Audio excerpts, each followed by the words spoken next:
Have you ever wondered how close a person can get to destruction without even realizing that God has already started the countdown? For centuries, the story of Sodom and Gomorrah has terrified believers and mocked unbelievers.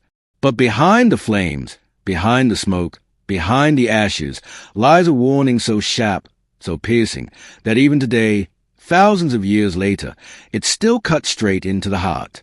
Before the fire fell, before the judgment arrived, before the cities were swallowed whole, God gave a chance to listen, a chance to turn, a chance to escape what was coming. This is the part we don't talk about enough. Judgment never arrives silently. God always sends a whisper before he sends a warning, and he always sends a warning before he sends a fire. Today, as we begin this journey, I want you to look at your life with honesty. Not fear, not panic, but clarity. Ask yourself, if God sent a warning to my doorstep today, would I recognize it? Or would I brush it aside like the people of Sodom did?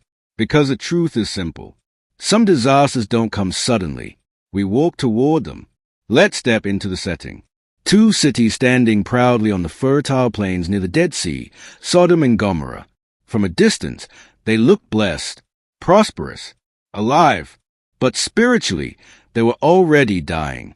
In Scripture, these cities carried a reputation so dark that their very names became symbols of corruption. Not just sin, but celebrated sin, normalized sin, sin defended, protected, and woven into daily life. These weren't places where people occasionally slipped. These were places where wickedness ruled, where immorality, violence, cruelty, and pride were so common that righteousness felt foreign, strange, almost offensive. But before we rush to the fire and brimstone, remember this. God didn't want to destroy them. He gave every chance for mercy. Abraham, God's friend, stood before him earlier and pleaded, "Lord, will you spare the city for the sake of 10 righteous people?" And God said yes. If just 10 hearts were still aligned with him, the cities would live. Think about that. Not hundreds, not 50, not even 20, just 10.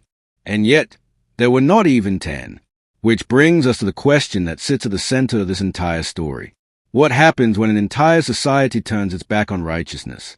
What happens when a culture becomes so comfortable in darkness it can no longer recognize light, even when God himself sends it to their door?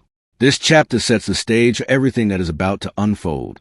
Not a random act of judgment, but the consequence of a people who refuse every warning.